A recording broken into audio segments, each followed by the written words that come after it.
গভীর রাত, প্রায় 2টা 30 মিনিট, রাস্তাঘাট একদম ফাঁকা, কোনো পুলিশও নেই। তাও বাংলা মোটর মোড়ে লালবাতি জ্বলতেই গাড়িগুলো নিচ থেকেই থেমে যাচ্ছে।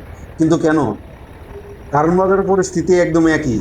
ফাঁকা রাস্তায় যেখানে আগে রাতে গাড়িগুলো অনেক স্পিডে টান দিত, সেখানে এখন সবাই নিয়ম মানছে। কারণ একটাই, উপরে উপরে তাকান, নজর রাখছে অত্যাধুনিক এআই ক্যামেরা। ফার্মগেট মোড়ে একই চিত্র। এই ক্যামেরাগুলো এতটাই পাওয়ারফুল যে গভীর রাতেও আপনি সিগন্যাল অমান্য করলে মুহূর্তের মধ্যে গাড়ির নাম্বার প্লেট স্ক্যান হয়ে যাবে। আর বিজয় সরণি পার হওয়ার আগেই সরাসরি গাড়ির মালিকের কাছে মেসেজ চলে যাবে। জরিমানা এড়াতে নিজের নিরাপত্তার জন্য ট্রাফিক আইন মেনে চলুন। রাত যতটাই হোক, আইন সবার জন্য সমান। আমরা চাই ভবিষ্যতে সকল ক্ষেত্রে এআই ব্যবস্থাটা আরো উন্নত এবং সব ক্ষেত্রেই ব্যবহার করা উচিত।